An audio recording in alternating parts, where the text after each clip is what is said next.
What's up, guys? Today we're talking about one of our favorite topics, grip. Does it matter? Yes. Why does it matter? Because of this. So we talk about a lot of grip stuff as it relates to firearms, pistols, carbine, and then everyday interaction, especially as it relates to the gym. Hanging from pull-up bars, deadlifts. If you're like me, probably you are, my grip is the thing that fails me the fastest when I hang from a pull-up bar, when I do pull-ups, or when I deadlift. That seems to be the first thing that breaks down. It's not my thighs, it's not my lats, it's my grip. And that's why we train it 3 days a week. So I got my man Vernon, kind of break down some of the nuanced stuff, and I'll kind of double tap with the pistol. Absolutely. The grip's so important because, like DJ said, not only from a tactical perspective, but being able to perform exercises. Everyone knows your grip's going to give out before your lats or your back when it comes to pull-ups or when it comes to deadlifts. It's going to be the first thing that goes out, but it's one of the things we don't isolate during training. So that's one of the reasons we don't overlook it.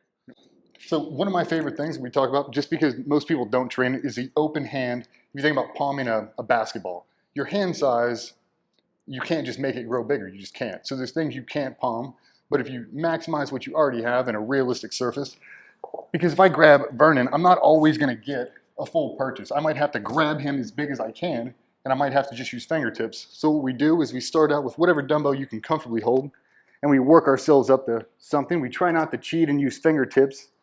We try to make it harder than it actually is, but just static holds, I feel, are a pretty good equalizer. Just firm hands on there. We don't make it too big to where we can't get it off, but something you can hold comfortable for 20 to 30 seconds.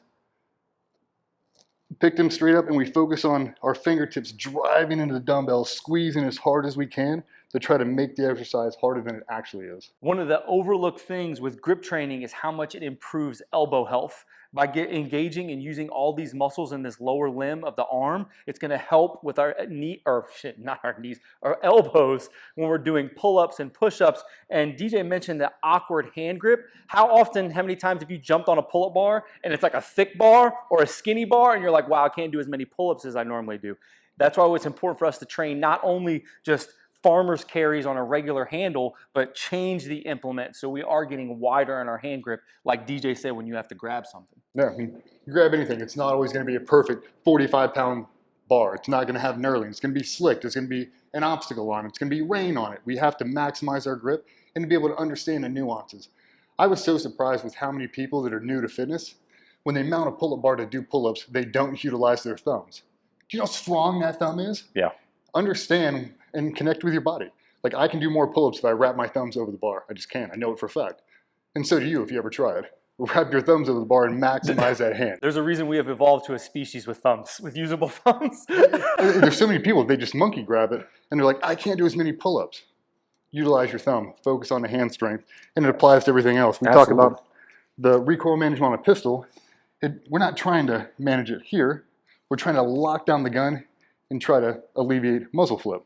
So how do we do it? Super strong wrist and a solid purchase.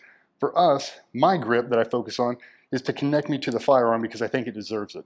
So a full purchase, 100% grip on this, and I'm maximizing recoil. So what do we really focus on? Radial and ulnar deviation. So like he said, we don't want to go back and forward, but when you have a powerful pistol, that thing is going to want to kick back on you. So how do you manage that? You can lock it down like DJ said, but it also gives us an opportunity from a programming perspective to include exercises to help with this. And those can be done as prep movements, or they can be done at the end of the session where we like to put a lot of our grip work so we're not fatiguing the bigger muscle groups that we're trying to improve before that. You want to show them that one? You can take any kind of bar. Just for us working the wrist, obviously the lower down you get it, the harder it is. But if we think about extending it, the same thing your grandfather used to do with the axe. My dad did it with a sledgehammer, and he tilted back, and he almost touched his nose, and then I went to do it. Smack yourself in the face? Yeah. It's the same thing, but it doesn't have to be a crazy load. We're just trying to stress the wrist and trying to understand where the hinge points are and trying to have no weak spots. So the guys that use wrist wraps all the time, I did it too to try to prevent wrist injuries with bench pressing. Yeah, it helps until you take them off and you realize now I'm just weak. I have weak wrists. And now when I try to unload weight, I feel it in my wrist first. Like, it doesn't feel stable. So we add these in just to help the connection. Be able to understand the wrist. And think about the muscles moving up to the elbow. It just helps connect the dots. A lot of guys ask, they see videos of us training or whatnot, like, how do I get bigger forearms? Well, the joke is bench 400 pounds and you'll have big forearms. I've never seen anyone strong as hell with small forearms, but when it comes to the tactical population and doing things, we want to make sure we're focusing on these small groups. Small hinges swing big doors, and if we can manage and program for these small hinges, we'll allow our body to pull those big doors when we need to. Absolutely. Grip matters. It's a fact.